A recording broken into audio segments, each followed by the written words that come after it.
আসসালামু আলাইকুম। ভাওয়াল এক্সপ্রেসের ট্রাভেল টিউজি পর্বে আজকে আপনাদের সামনে তুলে ধরব গাজীপুরের Rajendra eco resort and village সম্পর্কে। রাজেন্দ্রপুরের শালবনের একদম গহীনে সবুজের মধ্যে ৮০ বিঘা জমির উপর গড়ে তোলা হয়েছে রাজেন্দ্র ইকো রিসোর্টটি। কেউ যদি প্রকৃতিকে একেবারে কাছ থেকে দেখতে চান তাহলে রাজেন্দ্রপুর ইকো রিসোর্টের যে ওয়াচ টাওয়ার রয়েছে এই ওয়াচ টাওয়ার থেকে আপনি একেবারে কাছ থেকে প্রকৃতিকে উপভোগ করতে পারেন।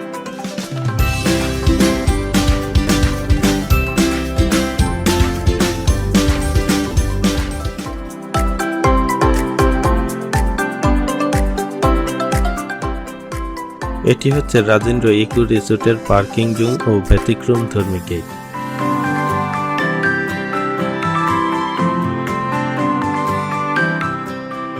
আমাকে ড্রোন ফুটেজ নেওয়ার সময় পাখির আনাগোনা বেশ মুগ্ধ করেছে।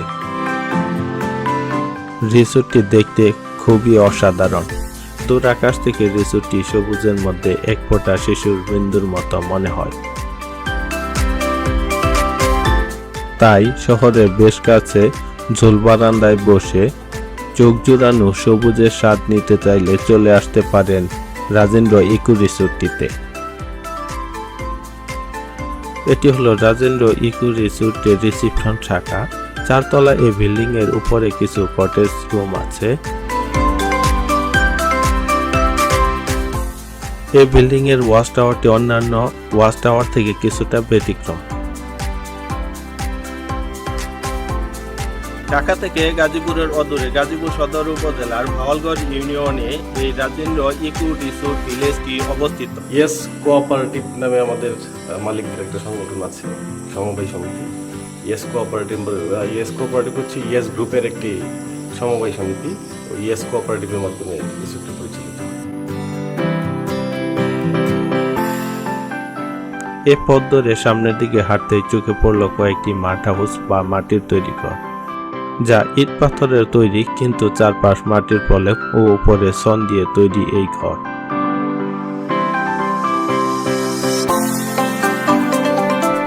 এই মাঠ হাউসগুলো এই রিসোর্টের কিছু ভিন্নতা এনে দিয়েছে। সনের তৈরি এই ঘরটিতে বসে প্রিয়জনের সাথে গল্প করতে অবশ্যই বন্ধ লাগবে না।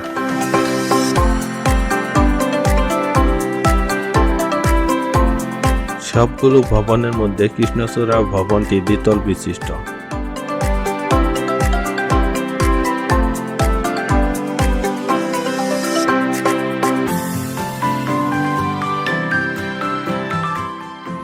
এর নিচে রয়েছে দুটি কনফারেন্স রুম। দ্বিতীয় তলার কটেজের দক্ষিণ ও উত্তর পাশের বারান্দায় রকিং চেয়ারে বসে কফির আড্ডার সাথে প্রকৃতিকে বেশ উপভোগ করা যায়।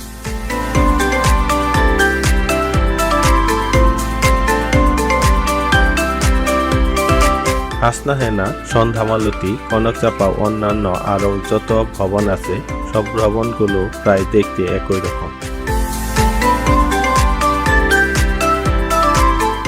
প্রতি ভবনের নিচতলায় আছে খোলামেলা ও আড্ডা দেওয়ার জায়গা।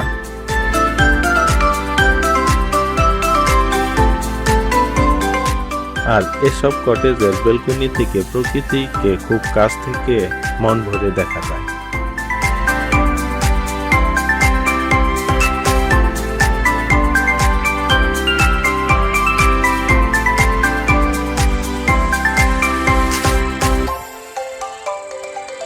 হ্যালো দর্শক, এখন আমরা দাঁড়িয়ে আছি রাজেন্দ্রপুর ইকো রিসোর্ট ভিলেজের একেবারে সুইমিং পুলের সামনে।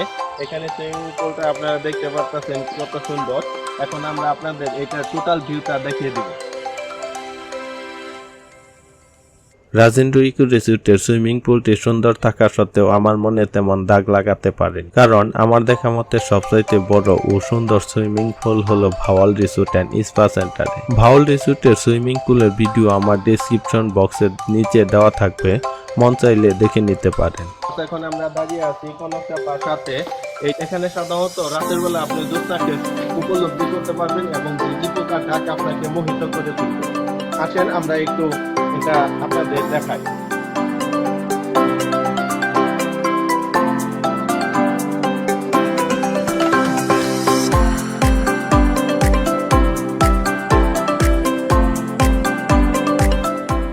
পিঠাঘর, বারবিকিউয়ের স্থান, ক্যান্টিন এর ভিন্ন ডিজাইন আমাকে বেশ মুগ্ধ করেছে। রাজেন্দ্র ইকো রিসোর্টের খাবারের ব্যবস্থা। রিসোর্টটিতে আগত সকলের খাবারের ব্যবস্থাপনায় রয়েছে ইয়েস ক্যাফে। তাদের কাছ থেকে যতটুকু জানতে পেরেছি, তারা একটি সমবায় সমিতির মাধ্যমে নিজস্ব ফার্মের মুরগি, শাক সবজি, মাছ, ফ্রাই, বাংলা সকল খাবার সরবরাহ করে থাকে। বর্তমানে বাংলা ও চাইনিজ খাবার সহ প্রায় 30 প্রকার খাবার অর্ডার করে পাওয়া যায়। দর্শক, এখন আমরা দাঁড়িয়ে আছি ইয়েস ক্যাফের 4 তলার উপরে। এখান থেকে সাধারণত সুইমিং পুলটা খুব সুন্দর ভিউ পাওয়া যায়। আর সুইমিং পুলের উত্তর পাশে আছে আরেকটি কটেজ।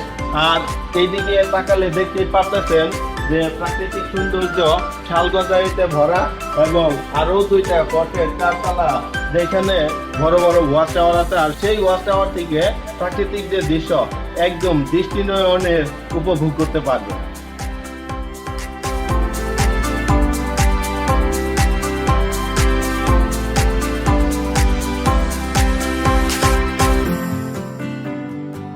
এখন আমি দাঁড়িয়ে আছি রাজেন্দ্র ইকো রিসোর্ট সেন্টারে একটি বিল্ডিং এর ওয়াচ টাওয়ারের উপরে। এখান থেকে সাধারণত আপনি প্রকৃতিকে একেবারে কাছ থেকে দেখতে পারবেন। আর এখানে 8 থেকে 10টি বিল্ডিং রয়েছে, আর প্রতি বিল্ডিং এর মধ্যে ওয়াচ টাওয়ার রয়েছে। আর প্রতি ওয়াচ টাওয়ার প্রায় দেখতে একই রকম। এর জন্য আমি সবগুলো না দেখে একটি ড্রোন শটের মাধ্যমে আমি সকল ভিউগুলো আপনাদের ক্লিয়ার করে দেব।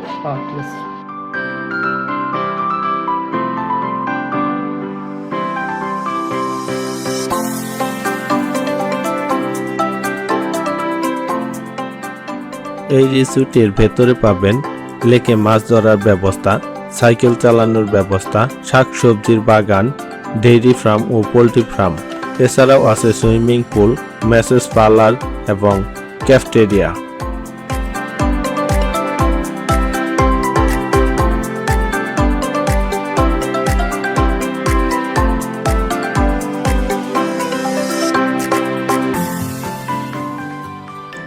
আর আপনি যদি আমার চ্যানেলে নতুন হয়ে থাকেন, তাহলে চ্যানেলটি সাবস্ক্রাইব করার অনুরোধ রইল। ভিডিওটি ভালো লাগলে লাইক, কমেন্ট ও শেয়ার করে আমাকে অবশ্যই পাশে রাখবেন। হ্যালো ভিউয়ার্স, এখন আমি আপনাদেরকে রাজেন্দ্র ইকো রিসোর্টের যে রুমের যে ডেকোরেশন এবং রুমের যে ভিউ আছে সেটি দেখাবো।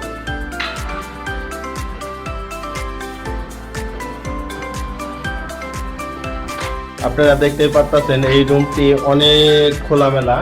আর এখানে আছে একটি ডাইনিং টেবিল, আর এ পাশে আছে একটি বড় বেডরুম, আর এখানে আছে একটি কাপড় চোপড় রাখার আলনা, টেবিল, আর আরেকটি সিঙ্গেল টেবিল। দক্ষিণ পাশে আপনারা দেখতেই পাচ্ছেন একটি বিশাল লকার ওয়ালমারি রয়েছে।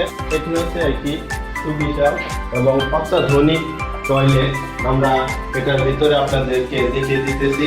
দর্শক, যারা সাধারণত ফ্যামিলি নিয়ে আসবেন তাদের জন্য এখানে একটি ডাবল বেড আর এখানে একটি সিঙ্গেল বেড আছে। আর যাদের সাথে সাধারণত কিডস বা বাচ্চা কাচ্চা আছে তাদের থেকে আলাদা করে রাখার জন্য এই পাশে একটি বাচ্চাদের জন্য আপনারা দেখতেই পাচ্ছেন আলাদাভাবে বেড দেওয়া আছে। আর এই বেডটা একেবারে প্রাকৃতিক বেতের তৈরি।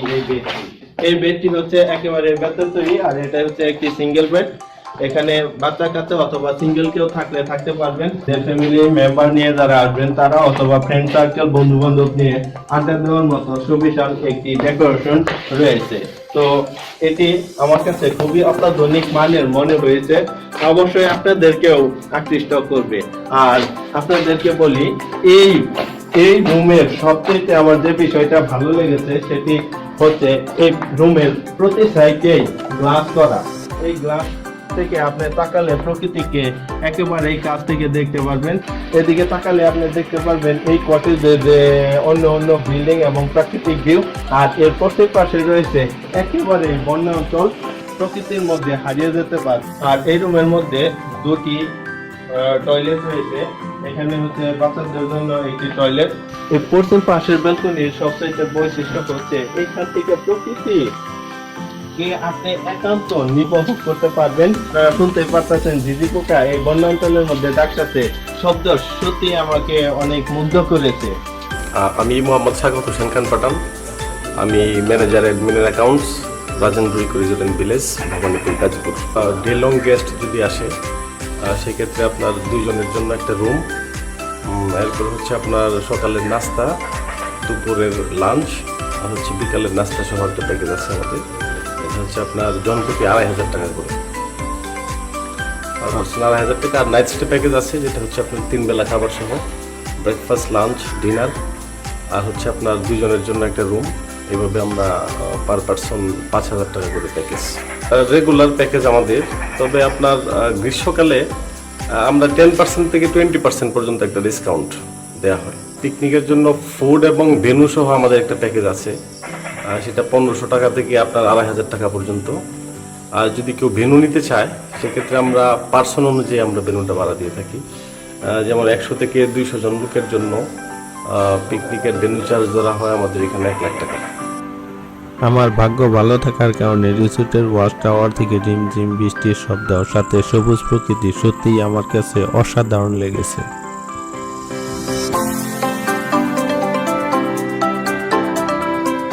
কিভাবে রাজেন্দ্র ইকো রিসোর্টে আসবেন?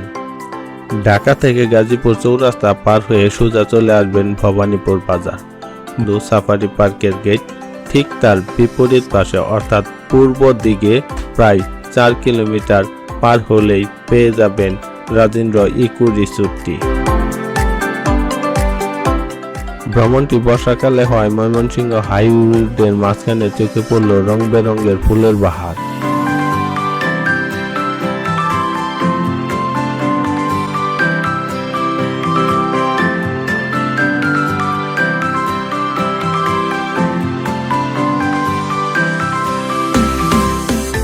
হ্যালো ভিউয়ার্স, আমরা এখন দাঁড়িয়ে আছি ভবানীপুর বাজারে। আর এখান থেকে রাজেন্দ্র ইকো রিসোর্ট যেতে হলে প্রায় 4.5 কিলোমিটার পূর্ব দিকে যেতে হবে। এছাড়া আরেকটি পথে আপনি রাজেন্দ্র ইকো রিসোর্টে আসতে পারেন। তার জন্য গাজীপুর চৌরাস্তা থেকে রাজেন্দ্রপুর চৌরাস্তা হয়ে রাজেন্দ্রপুর ক্যান্টনমেন্ট পার হয়ে হাতের বাঁ পাশে বনের ভিতর দিয়ে 5 কিলো চলে যেতে হবে।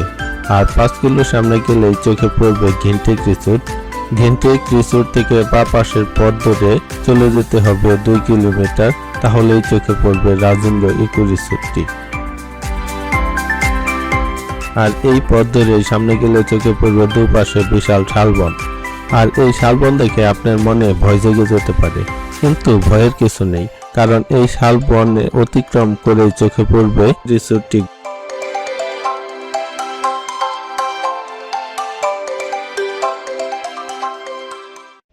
হ্যালো ভিউয়ার্স, আসসালামু আলাইকুম। ভাওয়াল এক্সপ্রেসের ট্রাভেল টু ইজি পর্বে আজকে আমরা যাব নুহাশপল্লীতে। নুহাশপল্লী গাজীপুর জেলার পিরোজালি গ্রামে অবস্থিত। প্রয়াত কথা সাহিত্যিক হুমায়ুন আহমেদ ব্যক্তি উদ্যোগে গাজীপুরের নিজ বড় ছেলে নুহাশ হুমায়ুনের নাম অনুসারে পল্লীটির নাম রেখেছিলেন নুহাশপল্লী। পারিবারিক বিনোদন কেন্দ্র ও শুটিং স্পট হিসেবে এটি বেশ পরিচিত। কথার জাদুঘর হুমায়ুন আহমেদের জন্য নুহাশপল্লী ছিল যেন একটি স্বর্গ। টিভি নাটক এবং চলচ্চিত্র নির্মাণ শুরু করার পর তিনি তার বেশিরভাগ সময় এখানেই কাটিয়েছেন। সকলের জন্য উন্মুক্ত নুহাশপল্লীতে আসলে ছবির মতো সুন্দর এই জায়গাটি ঘুরে দেখতে পারবেন। এটি হচ্ছে হুমায়ুন স্যারের সৃষ্টি নুহাশপল্লীর গেট। আর এখানে যারা বেড়াতে আসবেন, বেড়াতে আসার পর অবশ্যই ভিতরে প্রবেশ করার জন্য আপনাকে নুহাশপল্লীর গেটে টিকিট কাউন্টার আছে। এখানে 200 টাকা টিকিট ক্রয় করে আপনাকে গেটে প্রবেশ করতে হবে। আর 12 বছরের বাচ্চাদের জন্য সাধারণত টিকিট মূল্য ফ্রি। আর যারা ভিতরে প্রবেশ করবেন না, শুধুমাত্র হুমায়ুন স্যারের সমাধি পরিদর্শন করবেন, তাদের জন্য চলে যেতে হবে। এই দেখেন এখানে একটা তীরচিহ্ন দেওয়া আছে, এইখান থেকে পশ্চিম দিক। এই রাস্তায় হাঁটার সময় অবশ্যই আপনি অনুভূত করবেন বিভিন্ন পাখি, যে কলকাকলি এবং ঝিঝি পোকার ডাক। মূলত স্যার এই ঝিঝি পোকার ডাক, পাখির ডাক এগুলা পছন্দ করতেন। আর এই জন্য স্যার সাধারণত গাজীপুরের একেবারে প্রত্যন্ত অঞ্চল পিরোজালির এই জায়গাটিকে বেছে নিয়েছেন।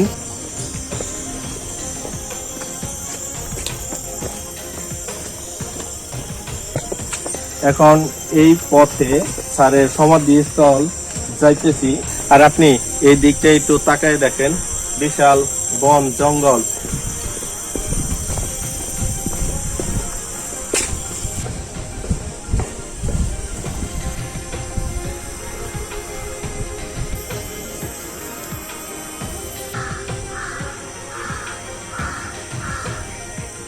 গাছ নিয়ে উনি লেখালেখি করতো, গাছকে পছন্দ। আমি এখন দাঁড়িয়ে আছি প্রিয় হুমায়ুন স্যারের একেবারে সমাধিস্থলে। স্যার মূলত পছন্দ করত বিভিন্ন গাছপালা, আর এজন্য তিনি দেশের বিভিন্ন প্রান্তে যেখানে ঘুরতে গিয়েছেন সেখান থেকে অসংখ্য গাছের সংগ্রহ তিনি করে নিয়ে এই নুহাশপল্লীতে অনেক গাছ তিনি লাগিয়েছেন। আর তার সবচাইতে নুহাশপল্লীর মধ্যে পছন্দের জায়গা ছিল এই লিচুতলা। সাধারণত সমাধি করার জন্য মৃত্যুর আগে তিনি এই জায়গাটিকে দেখিয়ে দিয়ে গেছেন, আর সেই তার দেখানো জায়গাতেই তাকে সমাধি করা হয়েছে।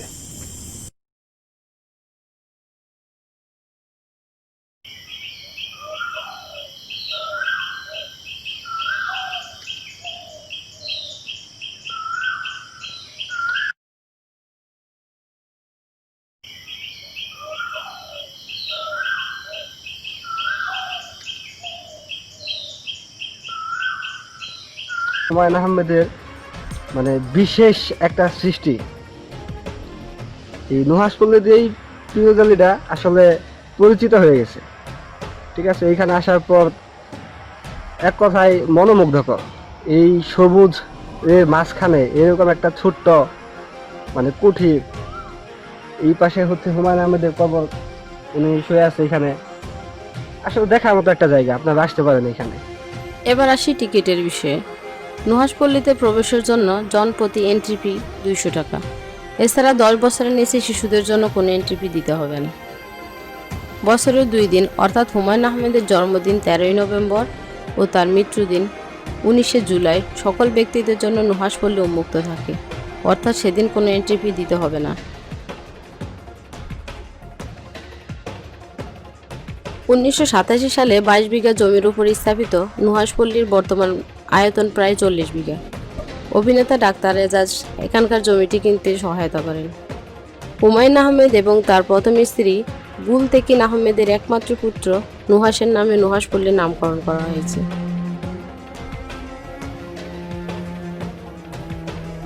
নুহাশপল্লীর গেট দিয়ে প্রবেশ পথে বিশাল আকৃতির এই মুরালটি নির্মাণ করতে আর্কিটেক্ট হাফেজ উদ্দিনের প্রায় 25 দিন সময় ব্যয় হয়।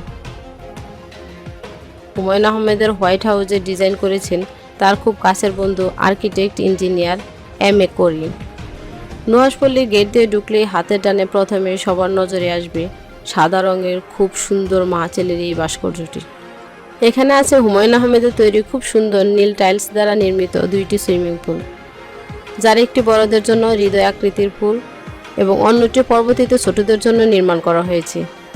এই পুলে ভারতের প্রখ্যাত লেখক সুনীল গঙ্গোপাধ্যায় ও হুমায়ুন আহমেদ একসাথে সুইমিং করেছেন। বর্তমানে দর্শনার্থীরা এখানে পিকনিকে বা ট্যুরে আসলে তারাও এখানে সুইমিং করতে পারে।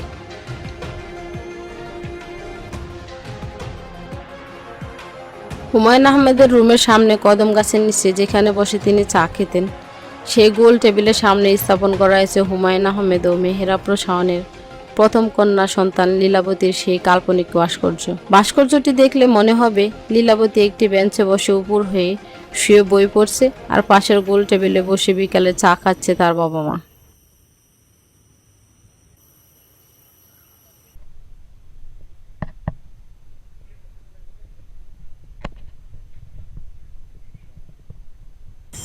আমার নাম মোহাম্মদ রফিকুল ইসলাম।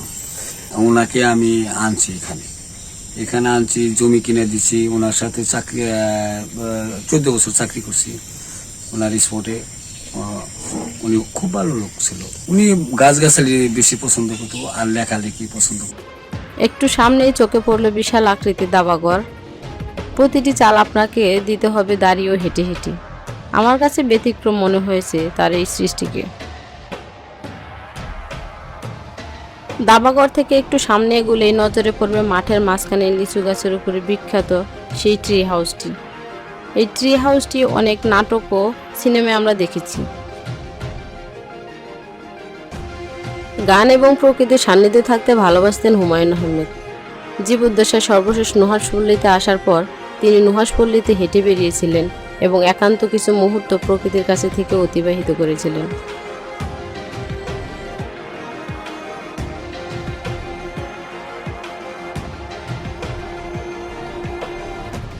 নুহাশপল্লীর উদ্যানের পূর্ব দিকের খেজুর বাগানের পাশে বৃষ্টি বিলাস নামে একটি অত্যাধুনিক ঘর রয়েছে। এর ছাদ টিনের তৈরি। মূলত বৃষ্টির শব্দ শুনতেই এত আয়োজন। একটু ভিতরে রয়েছে আরেকটি বাংলো।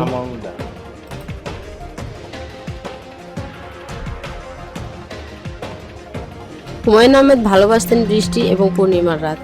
বৃষ্টি দেখার জন্য তিনি বৃষ্টির বিলাস নামে একটি কক্ষ নির্মাণ করেছিলেন। হুমায়ুন আহমেদ যেন চাঁদের ছায়া দেখতে পারেন, এজন্য এখানকার সবুজ উঠান সর্বদা পরিষ্কার পরিচ্ছন্ন রাখতেন। উনি হাসি খুশি ছিলেন, সবার সাথে আনন্দ দিন কাটাইতো। এবং উনি এই মাছ তারপরে মাংস নিয়ে সবারই নিয়ে, যারা স্টাফ আছে ওদের নিয়েও উনি বসে একখানে বসে খাইতো, সবাইকে পছন্দ করতো। আর উনি একটা একটা বিষয়ে উনি সবচেয়ে গাছ পছন্দ করতেন।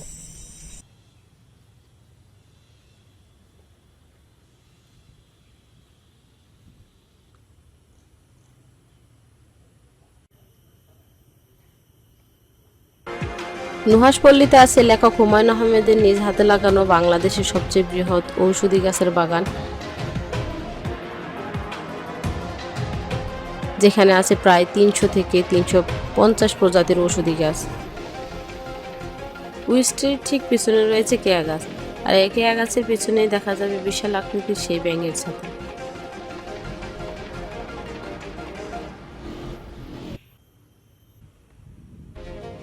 এটির পাশে একটি রাক্ষসের মূর্তিও আছে।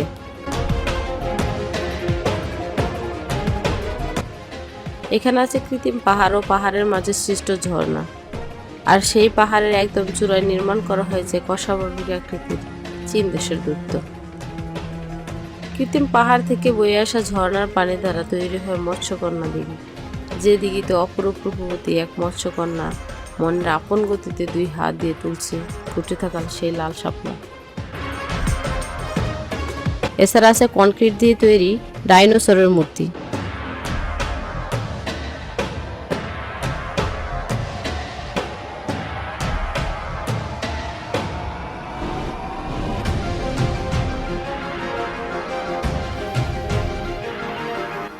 মাটির ঘর থেকে একটু সামনে গেলেই দেখা যাবে হুমায়ুন আহমেদ ও মেহের আফরোজ শাওনের প্রথম কন্যা সন্তান লীলাবতীর নাম অনুসারে একটি দিঘি। রাতের জ্যোৎস্না উপভোগ করার জন্য হুমায়ুন আহমেদ লীলাবতী দিঘিতে বানিয়েছেন শ্বেত পাথরের শান বাঁধানো ঘাট।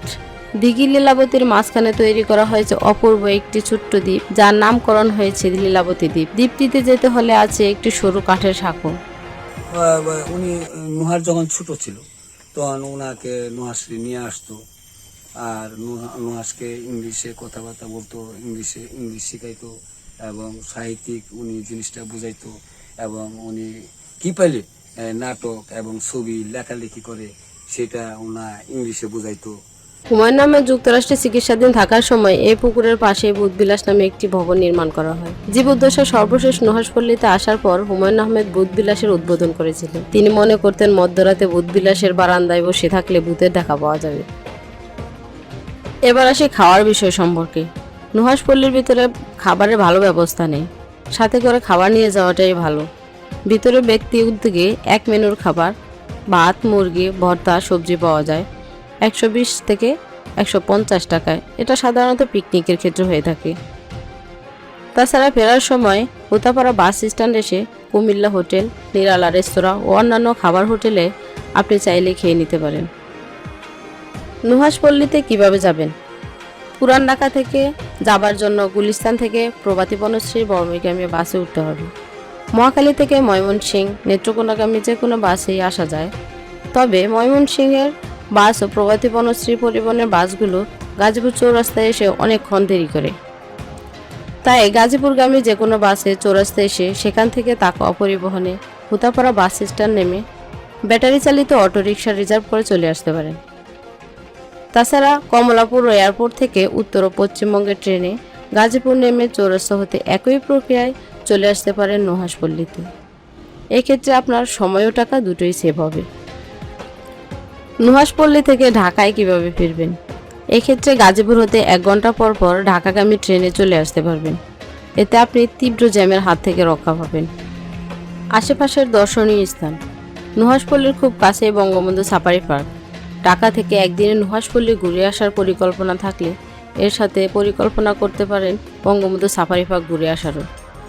যদিও সাফারি পার্ক পুরোটা ঘুরে দেখতে অনেক সময় লাগবে, তাই আপনি আপনার সময় অনুযায়ী নুহাশপল্লীর সাথে সাথে সাফারি পার্ক ঘুরে দেখার পরিকল্পনা সাজাতে পারেন। এছাড়া চলার পথে ইচ্ছে হলে ভাওয়াল জাতীয় উদ্যানে কিছুটা সময় কাটিয়ে যেতে পারেন। যারা পাবলিক গাড়িতে ঢাকা থেকে নোয়াখালীতে আসবেন তাদের সর্বপ্রথমে এসে নামতে হবে এই হোতাপাড়া বাস স্ট্যান্ডে।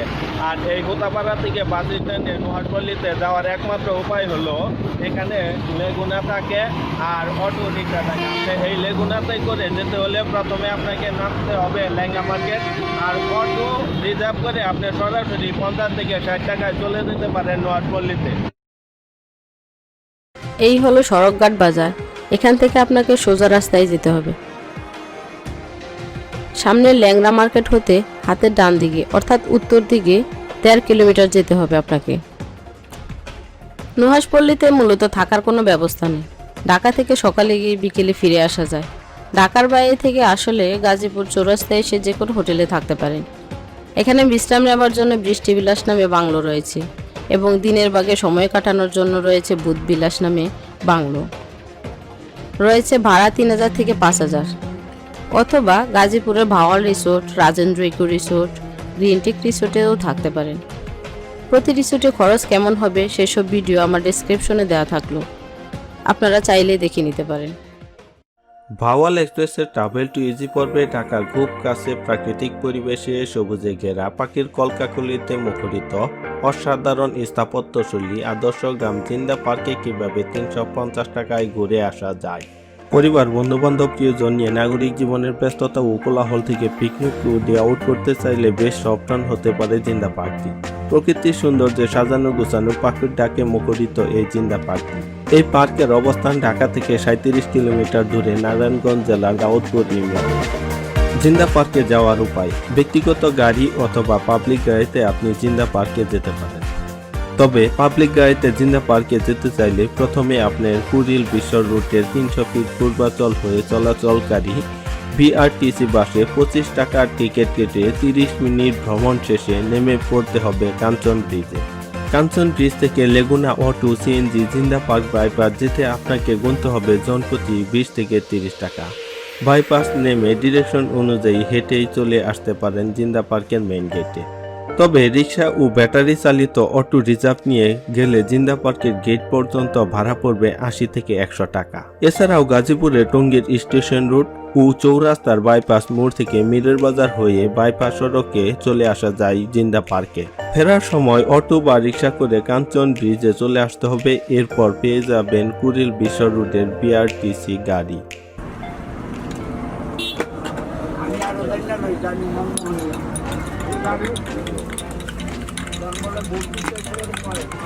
এখানে আমরা একটি টঙের দোকান থেকে হাটে গরু দুধের চা খাচ্ছি।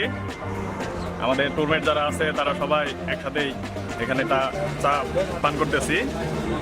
মোটামুটি ভালো। এটিই হলো জিন্দা পার্কে যাওয়ার রাস্তা।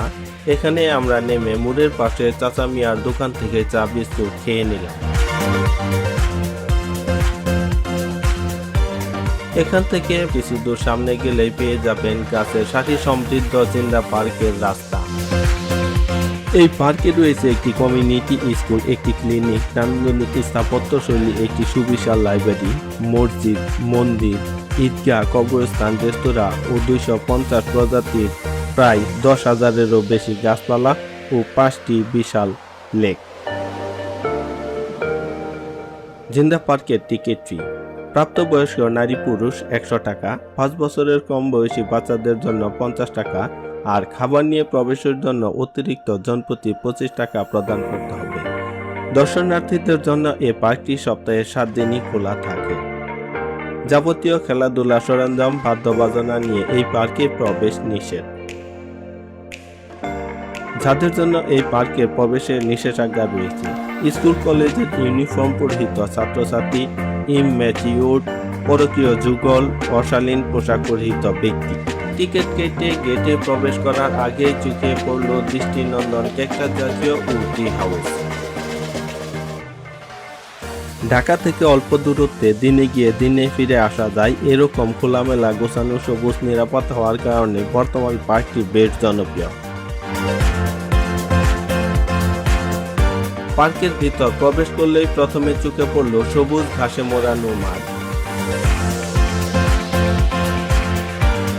মাঠের উত্তর পাশের রাস্তা ধরে হাঁটলে চোখে পড়ল সবুজ বাগানে ঘেরা ঈদগাহ ময়দানটি।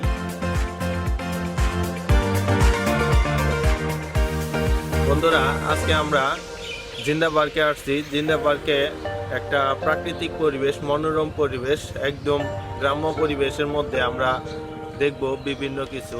তো জিন্দা পার্কের মধ্যে আমরা জানতে পেরেছি বিশাল সুবিশাল একটি লাইব্রেরি, তারপর মসজিদ, গির্জা ইত্যাদি প্রাকৃতিক পরিবেশ আছে।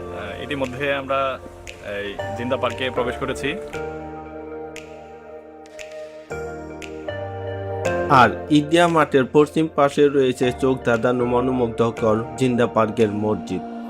মসজিদের সামনে রয়েছে সবুজ ঘাস এবং মসজিদের কারুকার্য আমাকে বেশ মুগ্ধ করেছে। আশা করি আপনাদেরকেও মুগ্ধ করবে।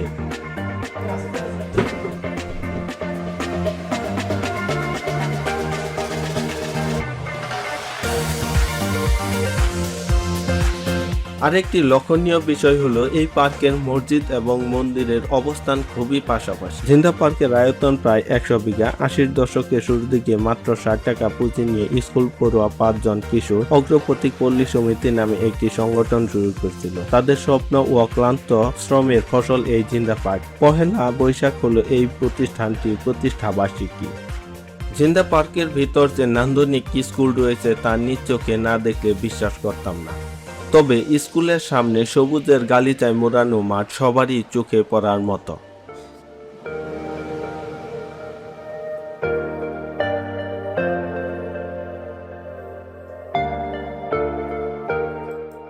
স্কুলের দক্ষিণ পাশে গ্রামীণ পরিবেশে মাটি ও টিনের তৈরি কিছু মাটির ঘর আছে। তাদের কাছ থেকে যতটুকু জানতে পেরেছি, এসব মাটির ঘরে স্থানীয় কর্মচারীরা থাকেন। এসব মাটির ঘর ও নান্দনিকভাবে তৈরি করা হয়েছে।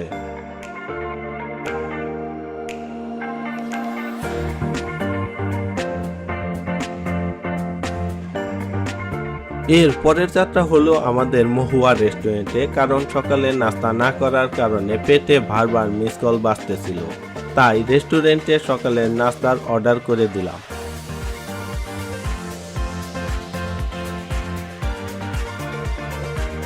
ভাত দিল আধা ঘন্টা আমরা ভাত দেওয়া মনে করেন সাথে সাথে কি হবে? ডিম বাতি করে জল দিব আর মনে করেন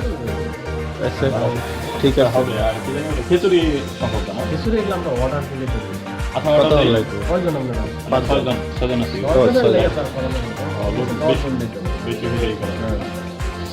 বেশি হলে মনে করেন খিচুড়ি আচ্ছা, বাঁধাকপি আর হলো তাহলে ডিম ভাজি, পাতাকপি আর হইলো সাদা ভাত, ডাউল।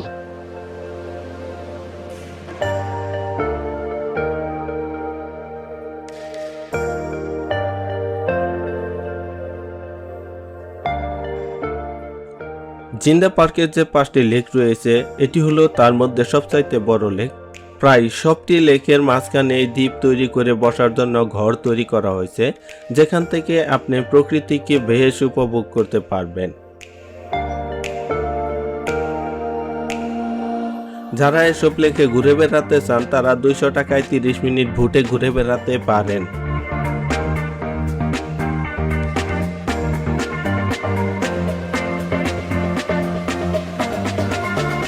আর নিপুণ কারিগর দিয়ে তৈরি করা হয়েছে প্রায় প্রতিটি লেগে সাঁকো, যা কাঠ, বাঁশ ও ডামের তৈরি।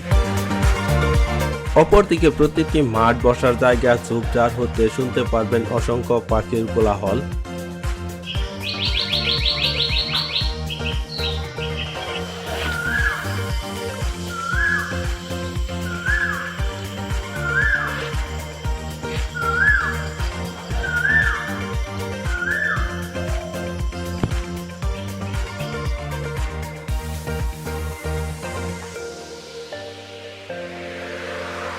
এটি হলো জিন্দা পার্কের আধুনিক স্থাপত্যশৈলী সুবিশাল লাইব্রেরি। এখানে আছে অসংখ্য বইয়ের সমাহার। জিন্দা পার্কের টোটাল গ্রামটি এই লাইব্রেরির উপর থেকে মন ভরে দেখা যায়।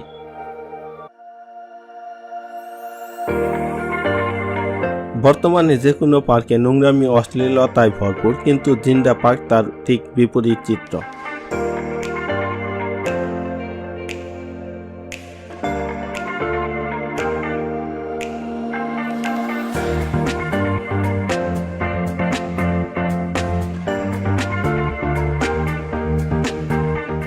এই পথ ধরে সামনে হাঁটলে বাঁ পাশে চোখে পড়বে ভিন্ন বৈশিষ্ট্য সম্পন্ন একটি লেক। আর এই লেকের বাঁশের এই সাঁকোটি দিয়েছে ভিন্ন মাত্রা। তবে শাপলা, শালুক, পদ্ম ও বিভিন্ন জলজ উদ্ভিদের কমতি ছিল না এই লেকে। অসংখ্য প্রজাতির গাছপালা, দিগন্ত জোড়া সবুজ চাদরে মোড়ানো ঘাস, পাখির কিচিরমিচিরে আপনি ভুলে যাবেন ইট পাথরের নগরীর কথা।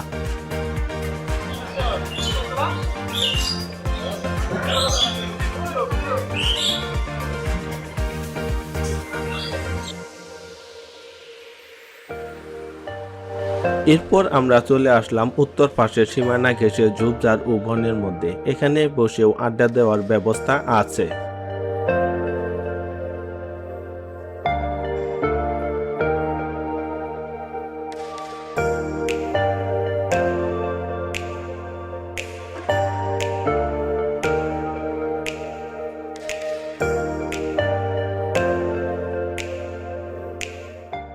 আমার প্রকৌশলী বন্ধুর দৌড় দেখে বুঝতে পারলাম ভ্রমণের মুগ্ধতা এসে গেছে।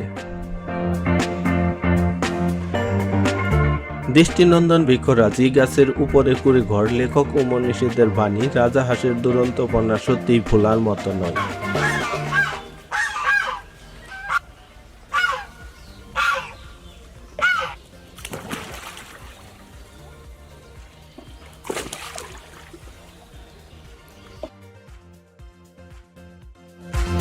এটি হলো জিন্দা পার্কের একটি অতিথিশালা, যা তৈরি করা হয়েছে প্রকৃতির সাথে মিল রেখে।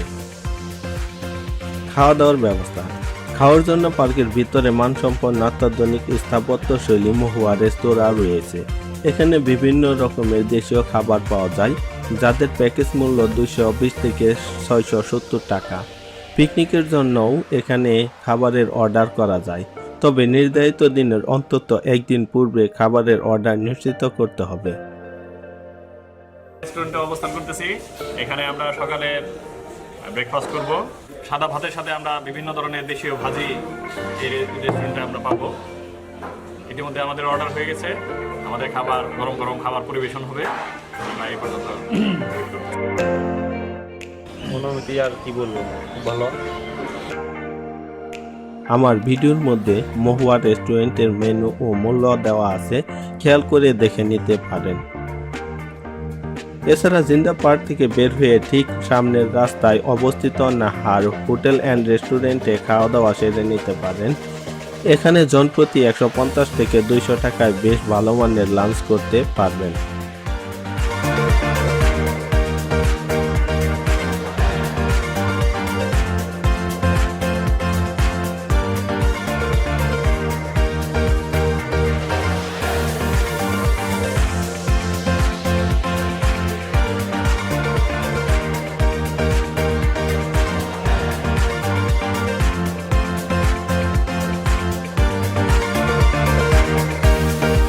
দীর্ঘ সময় ঘোরাঘুরি করার পর আগে থেকে অর্ডার করা নাস্তা খেতে চলে আসলাম মহুয়া রেস্তোরাঁয়।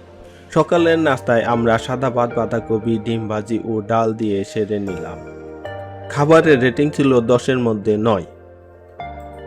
জিন্দা পার্কে টুরমেট ছিল বাল্যকালের বন্ধু, 2 জন প্রকৌশলী ও 2 জন ব্যবসায়ী।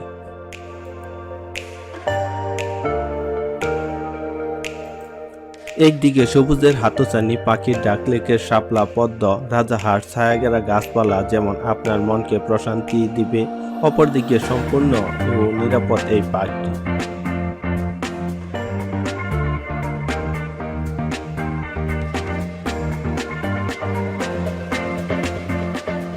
আসার পরে ভালো লাগলো। এখানে সম্পূর্ণ একটা প্রাকৃতিক পরিবেশ, প্রাকৃতিক মনোরম পরিবেশে আমরা এখানে উপভোগ করলাম। এই তো কি কি দেখবেন? এখানে দেখলাম পাখি, বিভিন্ন পাখির কলকাকলি, বিশেষ করে ঘুঘু পাখি এবং আরও কিছু পাখির কলকাকলি, যা মিলিয়ে সব কিছু মিলিয়ে ভালো লাগছে। থাকার ব্যবস্থা। জিন্দা পার্কে সারাদিন ঘুরে ফিরে যদি মনে হয় ক্লান্ত হয়ে গেছেন, তাহলে জিন্দা পার্কে থাকার জন্য মহুয়া গেস্ট হাউস নামে গেস্ট হাউস রয়েছে।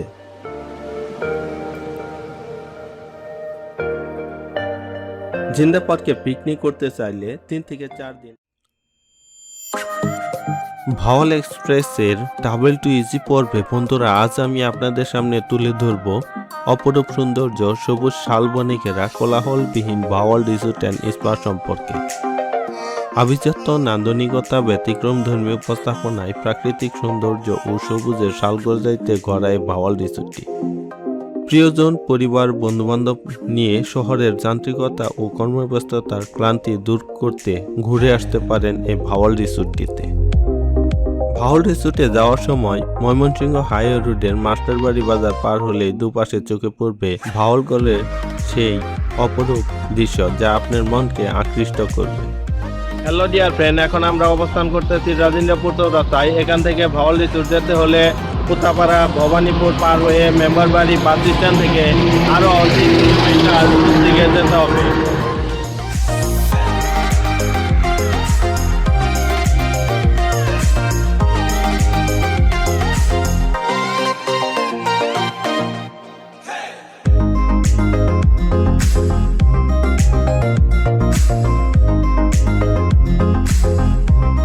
এইসব প্রাকৃতিক দৃশ্য আপনি দেখতে পারবেন ভবানীপুর পর্যন্ত।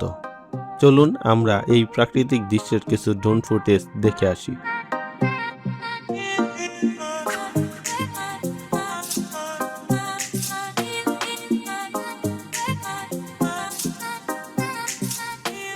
আমি মূলত বাজেট ট্রাভেলারদের জন্য ভিডিও তৈরি করে থাকি। যারা কম খরচে দেশের বিভিন্ন স্থানে ঘুরে বেড়াতে চান, তারা আমার চ্যানেলের অন্যান্য ভিডিওগুলো দেখে নিতে পারেন।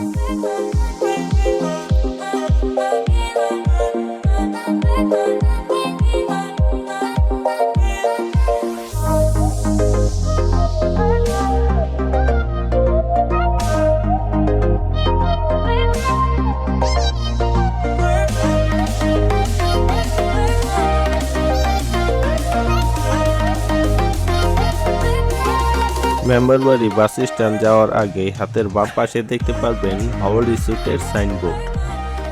ঢাকা থেকে গাজীপুরের এই ভাওয়াল রিসোর্টটিতে আপনার আসতে সময় লাগতে পারে 1.5 থেকে 2 ঘন্টা, তবে সেটি সম্পূর্ণ নির্ভর করে ট্রাফিক জ্যাম ও পরিস্থিতির উপর।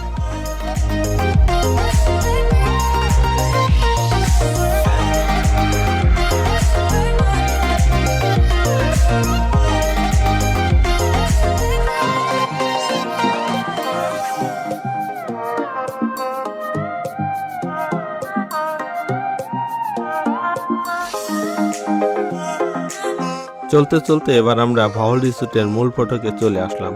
মূল ফটকের সৌন্দর্য দেখে আমরা মুগ্ধ হলাম।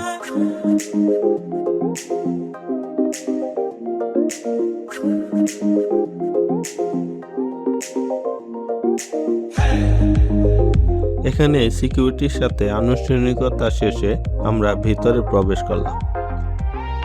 মূল ফটকে ঢুকতেই চোখে পড়বে হাতের ডান পাশে শালগজারির সেই অপরূপ দৃশ্য এবং বাম পাশে দেখতে পারবেন লেক।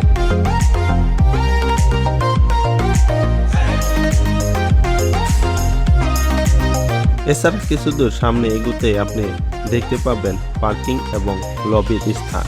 আমরা পার্কিংয়ে গাড়ি পার্ক করে নিয়ে সামনে লবির দিকে হাঁটতে থাকলাম।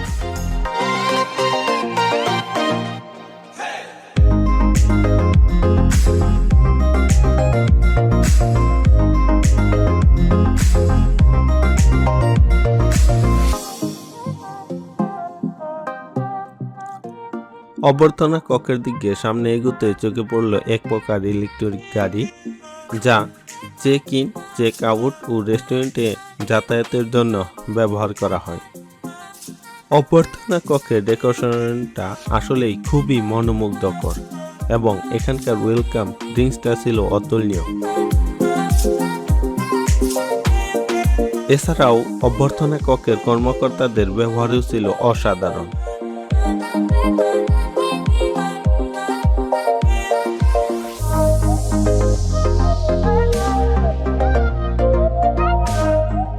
চলুন এবার আপনাদেরকে ভাওয়াল রিসোর্ট সম্পর্কে কিছু ইনফরমেশন দিয়ে রাখি। ভাওয়াল রিসোর্টটি গাজীপুর জেলার গাজীপুর সদর উপজেলার সাবেক বৃহত্তর মির্জাপুর ইউনিয়নের বর্তমান ভাওয়ালগড় ইউনিয়নের নলজানি গ্রামে অবস্থিত। প্রায় 65 একর জমির উপর ভাওয়াল রিসোর্টটি গড়ে তোলা হয়েছে।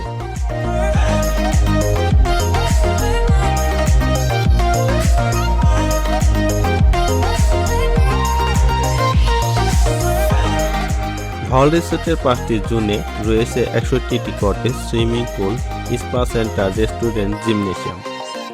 অতিথিদের সার্বক্ষণিক নিরাপত্তা সুবিধা দেওয়ার জন্য 45 জন আনসার, 150 জন কর্মকর্তা ও কর্মচারী। ভাওয়াল রিসোর্টে ফ্যামিলি ট্যুর, বিয়ে, conference, corporate tour, event management এবং বিভিন্ন সভা সেমিনার আয়োজন করার সুব্যবস্থা রয়েছে। বিভিন্ন দিবসে এখানে বিভিন্ন অফার দিয়ে থাকে।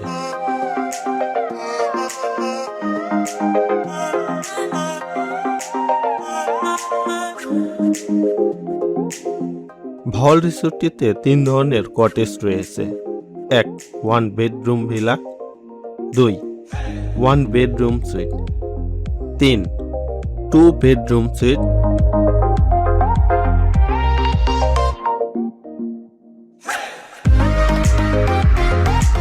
এই রিসোর্টের চেক ইন সময় হচ্ছে দুপুর 2টা এবং চেক আউট হচ্ছে সকাল 12টা।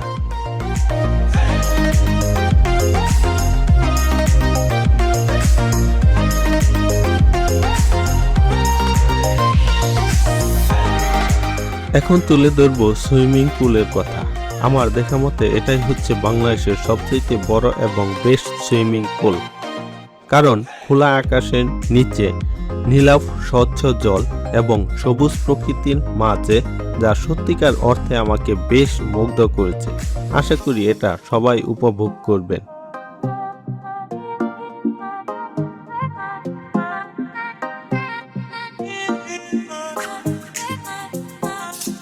পূর্ব পরিকল্পনা ছাড়াই হুট করে বন্ধুদের সাথে ভাওয়াল রিসোর্টে চলে আসায় অতিরিক্ত কাপড় নিয়ে আসতে পারি নাই। এজন্য এত সুন্দর সুইমিং পুল থাকা সত্ত্বেও গোসল করতে পারলাম না। আর এই চান্সটি অবশ্যই আপনারা মিস করবেন না।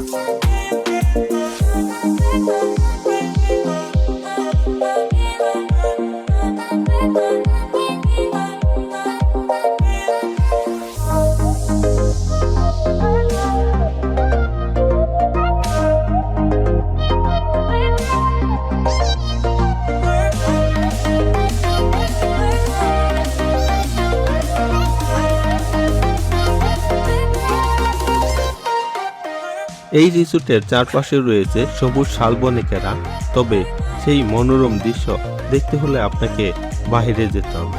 আমার মতে আপনাদের বাহিরে না যাওয়াই বেটার।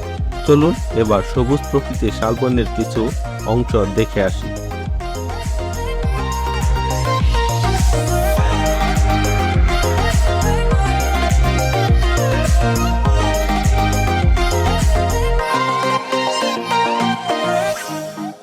ভাওয়াল রিসোর্টে 4 ধরনের প্রাকৃতিক বৈশিষ্ট্য বিরাজমান।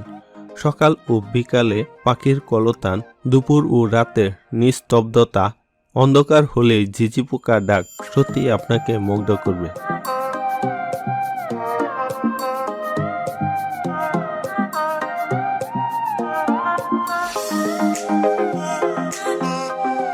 ভাওয়াল রিসোর্ট সম্পর্কে আরও বিস্তারিত তথ্য জানতে চাইলে আমাদের ডেসক্রিপশন বক্স দেখে আসতে পারেন।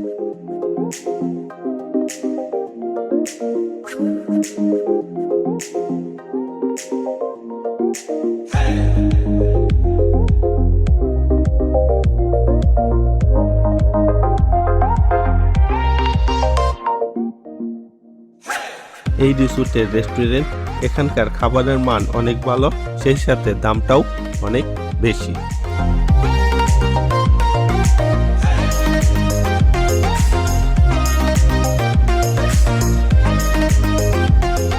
তবে এই রেস্টুরেন্টের 3টি বৈচিত্র্য রয়েছে। এক, প্রথমত আপনি চাইলে এই রেস্টুরেন্টের এসি রুমের ভিতরে বসে খাবার সেরে নিতে পারেন। 2, আপনি চাইলে প্রকৃতির খুব কাছ থেকে বেলকনিতে বসে আপনার খাবার উপভোগ করতে পারেন। 3, এছাড়া এই রিসোর্টের নিচু অংশে রয়েছে অ্যাকুরিয়ামের মতো মাছ, আর চারপাশে রয়েছে স্বচ্ছ জল, যেখানে বসে আপনি আপনার খাবার স্বাচ্ছন্দ্যে সেরে নিতে পারেন।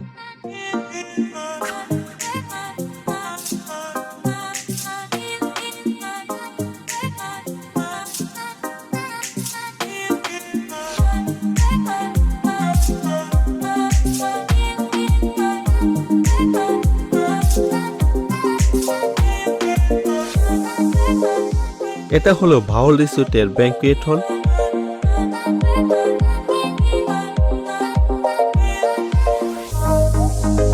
এখানে আপনি সভা, সেমিনার, সাংস্কৃতিক সন্ধ্যা ও বিভিন্ন প্রোগ্রামের আয়োজন করতে পারেন।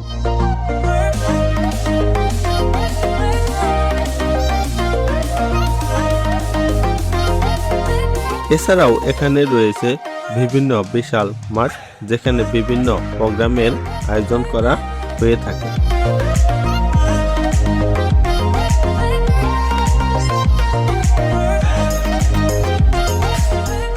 ভাওয়াল রিসোর্টটি মূলত পার্টিস গ্রুপের মালিকানাধীন প্রতিষ্ঠান। 2018 সালের 6 এপ্রিল এই রিসোর্টের যাত্রা শুরু হয়।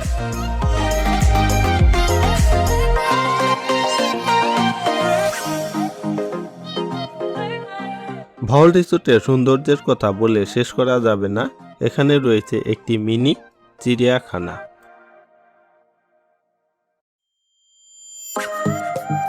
এ হচ্ছে রিসোর্টের হেলিপ্যাড, যেখান থেকে সূর্যোদয় সূর্যাস্ত দেখা যায়।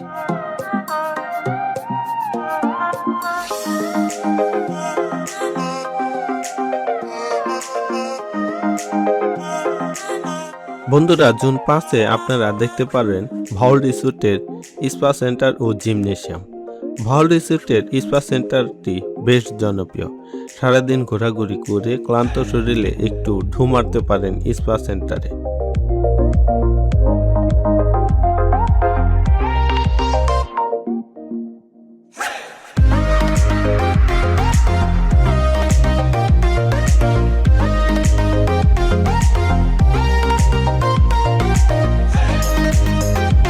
এই রিসোর্টের ফেসবুক পেজ হতে কয়েকজনের কমেন্টস ও তাদের অনুভূতি দেখে নিতে পারি।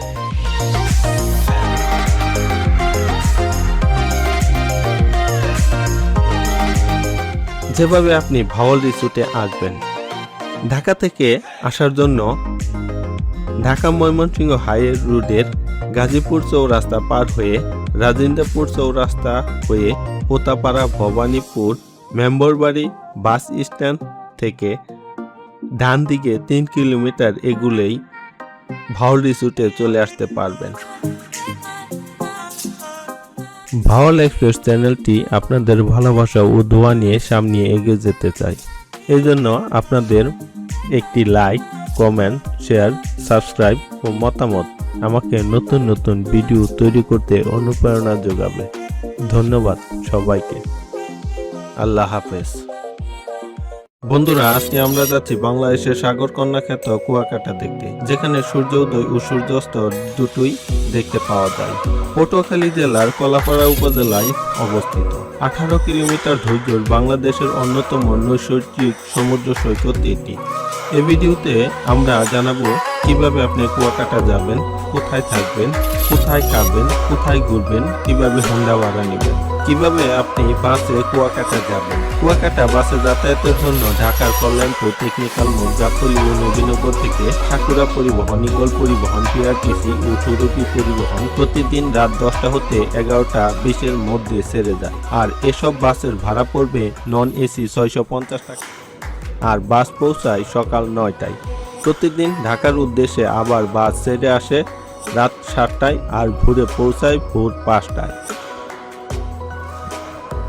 তাছাড়া লঞ্চে সদরঘাট হতে কিভাবে কুয়াকাটা যাবেন সে সকল তথ্য আমাদের কুয়াকাটা ভ্রমণের দ্বিতীয় পর্বে দেওয়া থাকবে।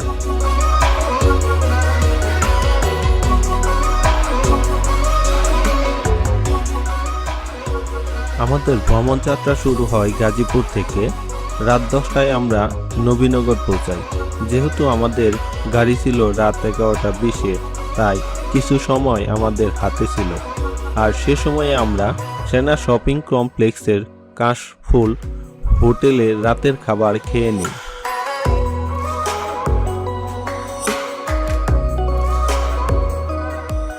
খাবার সেরে আমরা কাউন্টারে পৌঁছে দেখি গাড়ির লম্বা জ্যাম।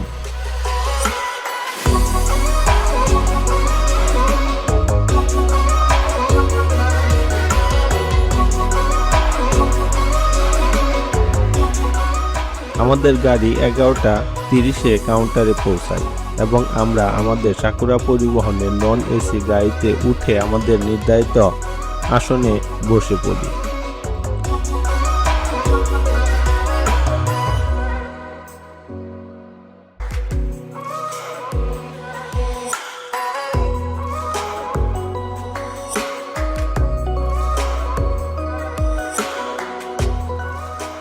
এখন সময় রাত 1:20। এ সময় রাস্তার পাশেই দেখতে পেলাম কিছু ভাসমান দোকান। আপনারা চাইলে এখানেও হালকা কিছু খাবার খেয়ে নিতে পারেন।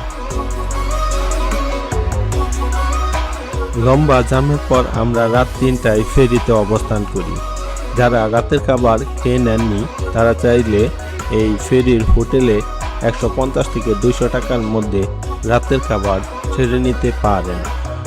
এক লম্বা ঘুমের পর সকাল 5:30-এ বরিশালের রুজিরপুরে সাকুরা পরিবহনের ফিলিং স্টেশনে আমরা আমাদের প্রাকৃতিক কাজ সেরে নেই।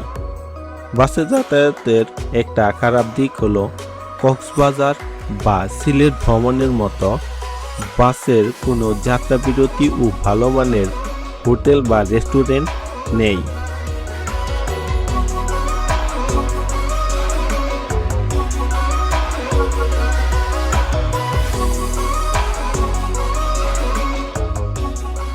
পায়রা নদীর তীরে লেবুখালী ফেরিঘাটে আবারও হালকা জামে পড়ি।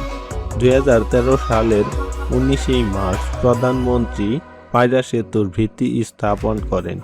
সেতুটির দৈর্ঘ্য 1470 মিটার ও প্রস্থ 19.76 মিটার। 2016 সালে কাজ শেষ হওয়ার কথা থাকলেও 2020 সালের প্রথমেও এর কাজ শেষ হয়নি।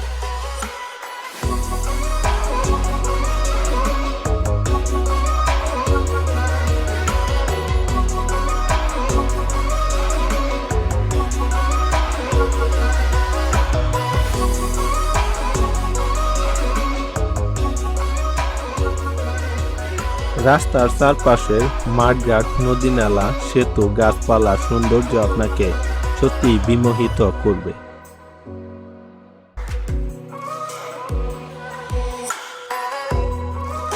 হ্যালো বন্ধুরা, মোটরসাইকেল সংক্রান্ত তথ্য ও হোটেল সংক্রান্ত তথ্য আমাদের ভিডিও ডেসক্রিপশন বক্সে দেওয়া থাকবে, সেখান থেকে চাইলে দেখে নিতে পারেন। অসংখ্য গাড়ির সিরিয়াল দেখে বুঝতে পারলাম আমরা কুয়াকাটা এসে পড়েছি।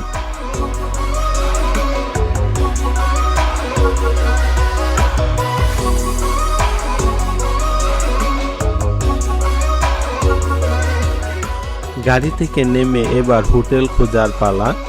আমরা আগে থেকেই চিন্তা করে রেখেছি সি বিচের পাশে কোনো এক হোটেলে থাকব। সেজন্য অনেক খোঁজাখুঁজির পর কুয়াকাটার 0 পয়েন্ট থেকে একটু ডান দিকে হোটেল সৈকতে বাজেট অনুযায়ী 1500 টাকায় 4 জন থাকার উপযোগী ডাবল বেডের রুম পেয়ে যায়।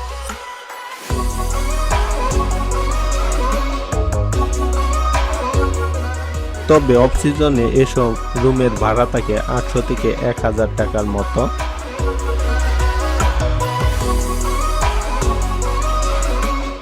রুমটি ছিল টাইলস করা, এছাড়াও একটি টিভি, আলনা, সোফা ছিল। কিন্তু রুমের বড় সমস্যা ছিল এই রুমের মধ্যে কোনো বেলকনি ছিল না।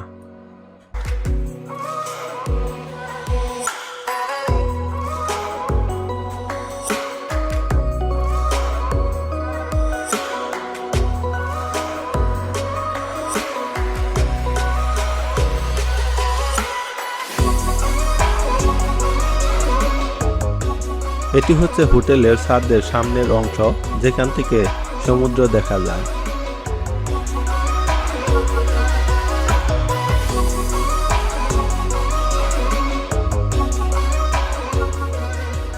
রুম থেকে ফ্রেশ হয়ে নাস্তা করার জন্য আমরা কুয়াকাটার 4 রাস্তার মোড় থেকে একটু সামনে মায়ের দোয়া বিরিয়ানি হাউসকে বেছে নেই। পরোটা, খিচুড়ি ও সাদা ভাত দিয়ে এখানে আপনি নাস্তা করতে পারেন।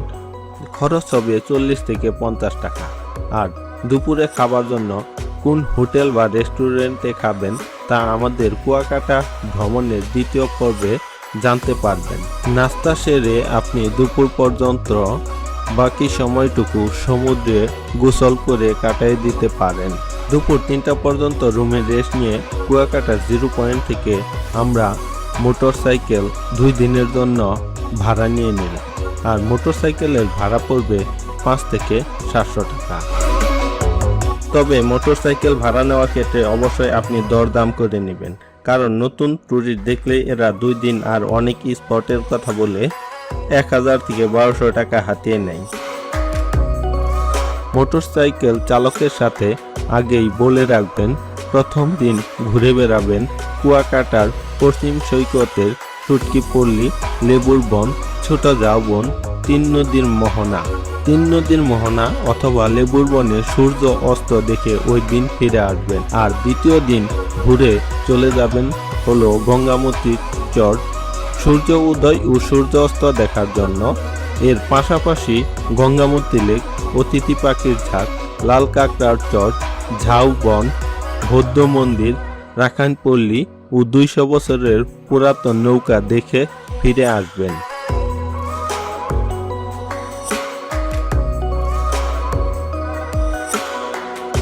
এটি হচ্ছে সুটকি পল্লী, জেলে পল্লীর অবস্থান। এখানে মূলত নভেম্বর থেকে মার্চ পর্যন্ত সুটকি তৈরির মৌসুম চলে।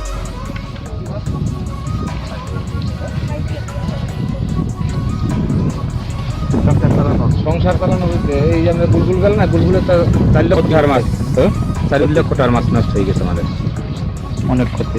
এই যেন এই ব্যাঙ্গে ঠেকেছি, ওইটা লটকে মাছ ছিল 4 লাখ টাকা।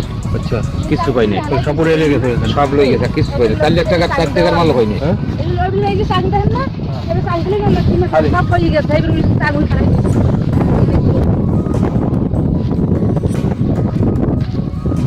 চাইলে জেলেদের এই কর্মব্যস্ততা দেখে সময় কাটাতে পারেন আর কম দামে কিনে নিতে পারেন লইট্কা, ফাঁসা, চিংড়ি, ছুরি, লুনা ইলিশ, ইলিশের ডিম, চাপা, রূপচাঁদা, লাক্ষা ও বিভিন্ন ধরনের পছন্দের শুটকি।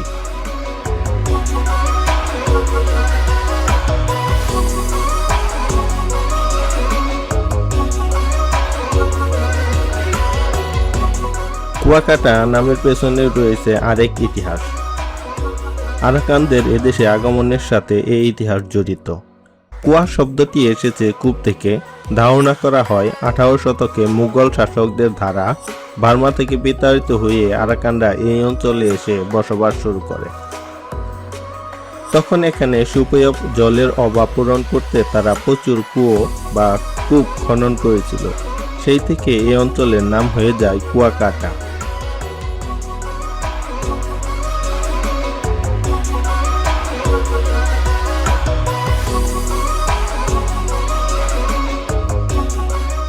এছাড়া কুয়াকাটার বারবিকিউ এবং ফিশ সংক্রান্ত ধারণা নিতে চাইলে আমাদের ডেসক্রিপশন বক্সে একটি ভিডিও দেওয়া থাকবে, চাইলে সেখান থেকে দেখে নিতে পারেন।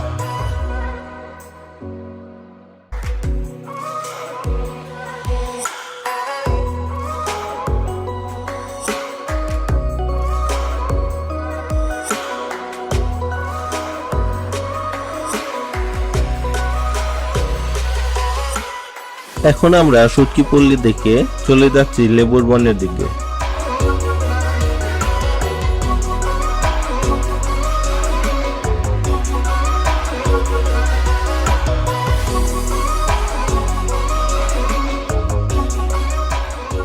আর এটি হচ্ছে লেবুর বন বা লেবুর চর, স্থানীয়দের কাছে লেবুর চর নামে পরিচিত। 1000 একর আয়তনের লেবুর চরে আছে কেওয়া, গেওয়া, গুরান, করই, গুলপাতা ইত্যাদি জাতের গাছ।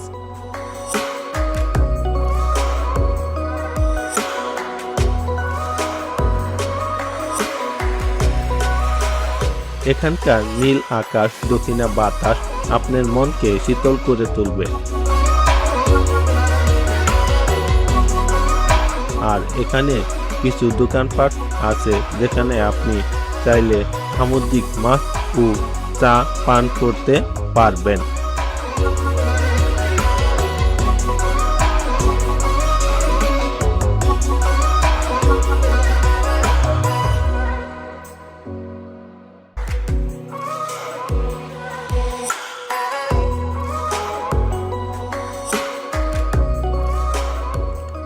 সত্যিই আমার কাছে জায়গাটি বেশ ভালো লেগেছে, কারণ সৃষ্টির অপরূপ সৌন্দর্য, একদিকে সবুজ গাছপালার সমারোহ, অপরদিকে সাগরকন্যার নীল সমুদ্র।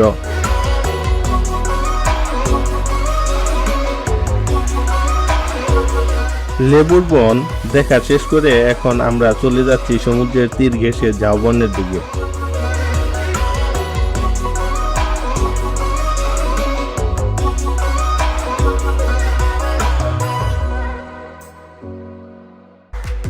আর এ সময়ে চোখে পড়ল শত শত মাছ ধরার ট্রলার সমুদ্রের বুকে ছুটে চলছে, যা আমাকে সত্যিই মুগ্ধ করেছে।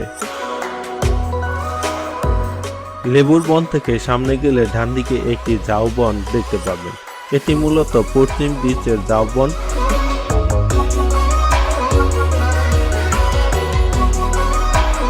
আসল ঝাউবন হচ্ছে পূর্ব বিচে। অনেক মোটরসাইকেল চালকরা এটি দেখিয়ে আপনাকে বোকা বানানোর চেষ্টা করবে। ঝাউবন থেকে সমুদ্র তীরে এসে কিছু ছবি তুলে নিলাম কালের সাক্ষী রাখার জন্য।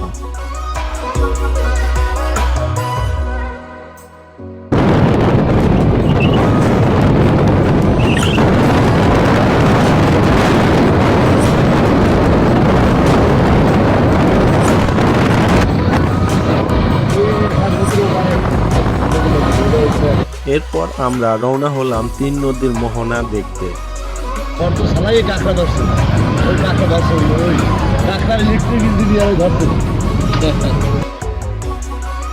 এখানে একদল লোক কাঁকড়া ভরে বোতলে ভরতেছে। আরে এটা দর্শি কে জানেন, কিসের একটা কারণ আছে। ছেলে আরে ছেলের আল্লাহ বছরে ডাঙ্গরলে বিয়ে করবে, সব বিয়ে দিতে কি। এখন আমরা চলে আসলাম 3 নদীর মোহনায়।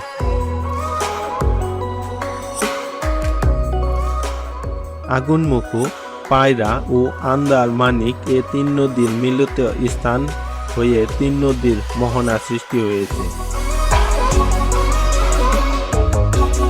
3 নদীর পাশেই আছে ফাতরার বন, যেখানে নৌকা বা ট্রলার যুগে যেতে পারেন।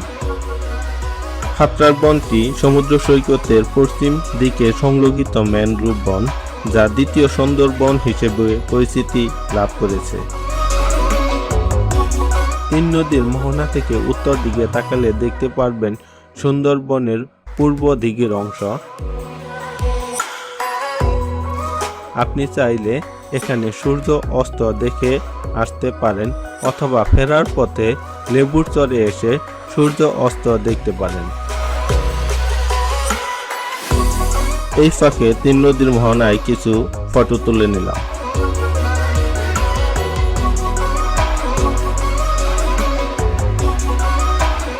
আর সাগরের এসব টুরিস্ট বোট কুয়াকাটার বিচ থেকে বিভিন্ন প্যাকেজে সমুদ্রের ফাতরার বন, চরবিজয়, সুটকিপল্লী ও অন্য অন্য স্থানে ভ্রমণ প্যাকেজ দিয়ে থাকে।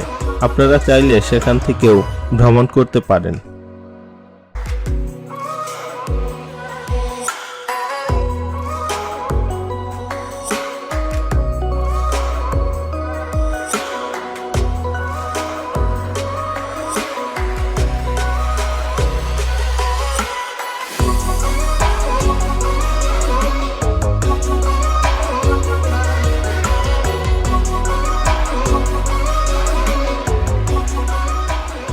লেবুর চরের অবশ্যই সামুদ্রিক মাছ খাওয়া মিস করবেন না।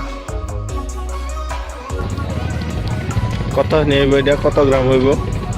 হ্যাঁ? মাপা নাকি আনুমানিক?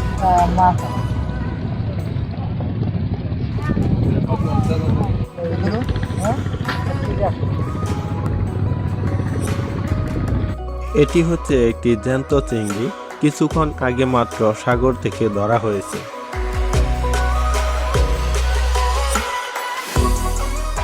লেবুর চরে সামুদ্রিক মাছের মধ্যে পেয়ে যাবেন চিংড়ি, ইলিশ, রূপচাঁদা, লাখা, সুরমা ও নানান প্রজাতির মাছ। কত নেবে দুইটা কও? হ্যাঁ, হ্যাঁ। 700 টাকা দেবেন, আমার খাইয়ে ভালো টাকা দিয়ে এই মাছ দুটো দেওয়া, তাজা মাছ দুটো 400 দিয়ে দিম, দিবা?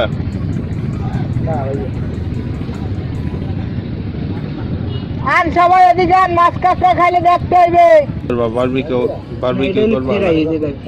তাই তাহলে তো মশলার ভিতরে যাব না। মশলা ভিতরে ঢুকই দেবো আমরা। কেমনে দিবা? সিরিজ দে? না না, এটা এই জায়গায় যে প্রসেসিং করে মাছ খান যে সিরিয়া, এটার ভিতরে মশলা। চিংড়ি মাছের আকার ভেদে দাম পড়বে 150 থেকে 300 টাকা, কাঁকড়া 50 থেকে 100 টাকা, ইলিশ 200 থেকে 400 টাকা, রূপচাঁদা 100 থেকে 300 টাকা। ফ্রাই অথবা বারবিকিউ করে খেতে পারেন। তবে কুয়াকাটার 0 পয়েন্টেও অনেক মাছ পাবেন, সেখানে দামটা একটু বেশি। লেবুর বনে আমরা সূর্যাস্তটা দেখে কুয়াকাটার 0 পয়েন্টে ফিরব। কুয়াকাটা ভ্রমণের দ্বিতীয় পর্বে আমরা তুলে ধরব কিভাবে আপনি পূর্ব বিচে ঘুরে বেড়াবেন, দুপুর ও রাতে কোন রেস্টুরেন্টে খাবেন এবং কিভাবে সদরঘাট হোটেল লঞ্চে ভ্রমণ করবেন, তা আমি অবশ্যই আমার কুয়াকাটা ভ্রমণের দ্বিতীয় পর্বে উপস্থাপন করব। আমি মূলত একজন বাজেট ট্রাভেলার। আমি সাধারণত কম খরচে দেশের বিভিন্ন স্থানে কিভাবে ঘুরে বেড়ানো যায় এ সংক্রান্ত ভিডিও তৈরি করে রাখি। আপনাদের যদি আমাদের এই চ্যানেলটি ভালো লাগে তাহলে অবশ্যই আপনারা লাইক, কমেন্টস ও শেয়ার এবং অবশ্যই সাবস্ক্রাইব করে নতুন নতুন ভিডিও তৈরিতে অবশ্যই আমাদেরকে অনুপ্রেরণা যোগাবে।